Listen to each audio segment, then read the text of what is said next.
आदाब, नमस्कार, जय हिंद, सत श्री अकाल।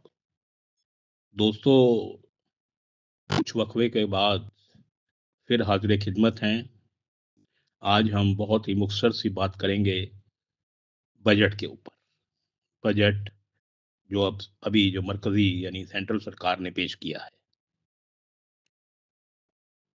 हम किसी पॉलिटिकल पार्टी से कोई ताल्लुक नहीं रखते अभी तक।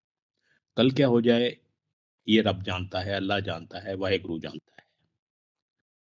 तो हम ये बात ईमानदारी से कह सकते हैं कि इस साल का जो बजट है, मतलब 25-26 का जो बजट है, वो पिछले 15-20 साल से का बेहतरीन बजट है। इसमें कोई दो राय नहीं। इसके लिए एनडीए की सरकार को, मैं एनडीए कहूँगा, बीजेपी की नहीं कहूँगा, एनडीए की सरकार को मुबारकबाद बनती है। बहुत-बहुत मुबारक। बहुत अच्छा बजट है। कुछ उससे कहने से पहले एक बात ज़रूर कहना चाहेंगे। भी कल हमने टीवी पर देखा कि हमारे देश के, हमारे मुल्क के वज़ीर-ए-आज़म यानी प्रधानमंत्री मोदी साहब ने मरहूम राजीव गांधी का ज़िक्र किया। वो ज़िक्र कुछ प्यार से हो सकता था, कुछ एहतराम से हो सकता था, इज़्ज़त से हो सकता था। बहरहाल उन्होंने एक तंज कसा था, जो शायद वो तंज र राजीव गांधी साहब डिज़र्व नहीं करते। हमारे वज़ीर-ए-आज़म साहब ने ये कहा कि मिस्टर क्लीन यानी राजीव गांधी साहब ने ये कहा था बतौर वज़ीर-ए-आज़म, बतौर प्राइम मिनिस्टर, कि जो डेवलपमेंट का पैसा है, अगर ₹100 है, तो सिर्फ़ ₹15 ही जनता तक पहुँचता है, ₹85 खुर्द-फुर्द हो जाता है। और खुर्द-फुर्द क्या हो जाता है, कहाँ हो जाता है, ये सारी दुनिया, सारा हिंदुस्तान जानता है। क्योंकि कमीशन सिस्टम है हर एक चीज़ में, छोटे से लेकर बड़े तक का, हर एक ब्यूरोक्रेट का, हर एक पॉलिटिशियन का, जो उससे इन्वॉल्व्ड है, जो उससे ताल्लुक़ रखता है, होता है। कुछ पॉलिटिशियन होते होंगे या कुछ ब्यूरोक्रेट्स हैं, जिनको हम जानते हैं, हम नाम नहीं लेंगे, क्योंकि फिर बाकी बुरा मान जाएँगे, जो ये परसेंटेज नहीं लेते।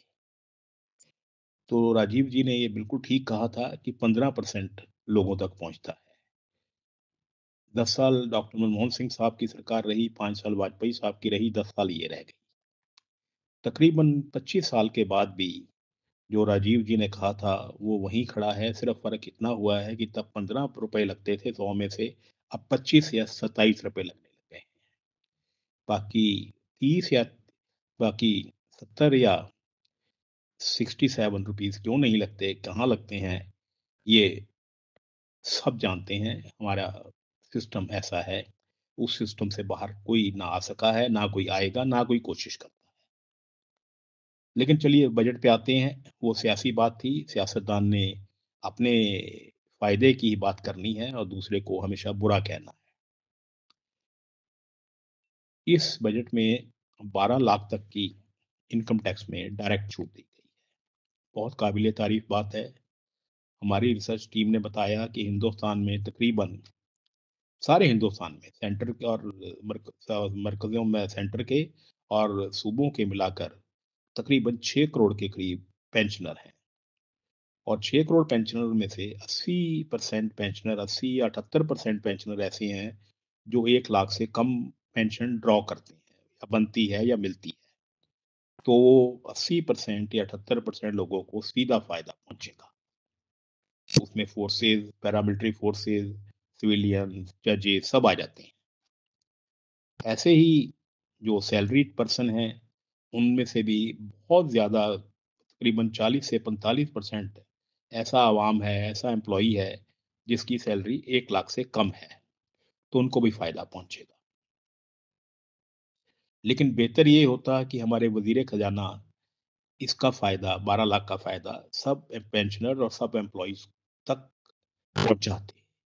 ये जो एक बीच में किंतु कर दिया, परंतु कर दिया, सीलिंग रख दी, ये ठीक बात नहीं है। ये तो ऐसे हो गया जैसे पंजाब में ये ख़ास आदमी पार्टी की सरकार ने फ्री बिजली 600 यूनिट कर दी। अगर 601 किसी के हो जाएँगे तो पूरा बिल आएगा।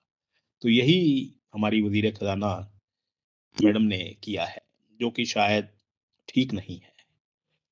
इसको फिर से सोचना चाहिए, जब बजट पर डिस्कशन होगी और फाइनल सम अप होगा, तब इस पर गौर करें। हमने हमारे दोस्त, कह सकते हैं दोस्त हैं, पटियाला के member parliament doctor Dharamvir Gandhi से कहा है कि अगर उनको पार्टी की तरफ से टाइम मिले बोलने का, तो ये बात ज़रूर कहें कि ये 12 लाख सब तक पहुँचाएँ।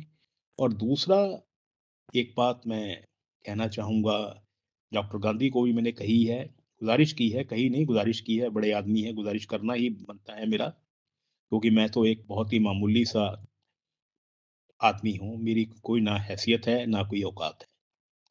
सिर्फ़ एक ही मेरे में चीज़ है कि मैं अपने देश से, अपने मुल्क से और उर्दू से प्यार करता हूँ। ये मेरी अंदर मेरे में कमी है, ये एक मेरी आदत है। तो हमने डॉक्टर साहब से ये कहा कि ये बात भी सरकार के नोटिस में लाई जाए कि पेंशनर के ऊपर इनकम टैक्स नहीं होना चाहिए। ये नहीं कोई मर्सी है, कोई मैं राहत माँग रहा हूँ, नहीं। पेंशनर्स को जो पेंशन मिलती है, वो ऑलरेडी टैक्स्ड होती है। जब मान लीजिए मैंने 32 साल काम किया, 32 साल में जितनी मेरी पर मंथ सैलरी थी, उस पर मैं टैक्स दे चुका हूँ।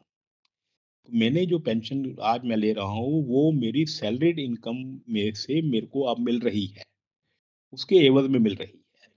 तो जो ऑलरेडी टैक्स्ड इनकम हो, उसके ऊपर दोबारा टैक्स लगाना तो बिल्कुल गैर मतलब वाजिब है।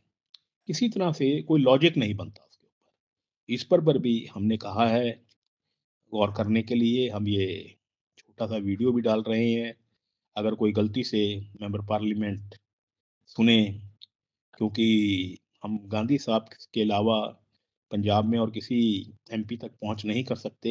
हालाँकि मेरे पास पंजाब के कांग्रेस के प्रेसिडेंट राजा वड़िंग साहब का भी नंबर है, मीर हयार साहब का भी नंबर है, लेकिन वो दोनों फ़ोन नहीं उठाते। मीत हयार साहब शायद अभी सदमे से बाहर नहीं आए कि उनकी मिनिस्ट्री चली गई, उनको एमपी बना दिया गया। अगर सदमे में हैं, शॉक में हैं, तो जायज़ है। और राजा वड़िंग साहब शायद हाथ की लकीरों को देखते रहते हैं कि कब वो चीफ मिनिस्टर बनेंगे। राजा वड़िंग साहब को हो सकता है बन जाएँ, कोई बुराई नहीं है इसमें, अच्छे आदमी हैं, मेहनत कर रहे हैं, पार्टी को गैल्वेनाइज़ कर रहे हैं, पार्टी को ज़िंदा कर रहे हैं। लेकिन हमेशा हाथ की लकीरों को मत देखें। जो नंबर उन्होंने दिया है लोगों को, मेरे जैसों को, वो कभी उठा के बात कर लिया करें। बजट, मैं फिर कहूँगा, एक डेवलपमेंट है इसमें। अगर ये ईमानदारी से 50% इम्प्लीमेंट भी हो जाए, तब भी देश में काफ़ी बदलाव आएँगे और खुशनुमा बदलाव आएँगे। जैसे सेंटर ने बात की है बजट में 10,000 मेडिकल सीट्स की, नहीं, चलो 10 ना हो, 2,000 ही निकल आएँ, तब भी बहुत फ़र्क पड़ेगा। रूरल डेवलपमेंट में भी दिया है, रिसर्च में भी दिया है, रेलवे पे भी दिया है और बढ़ाकर दिया है। तो अच्छा है, लेकिन थोड़ी-सी जो हमने गुज़ारिश की है वज़ीर ख़ज़ाना से, उस पर अगर गौर कर लें, तो उनका एहसान रहेगा। खुदा हाफ़िज़।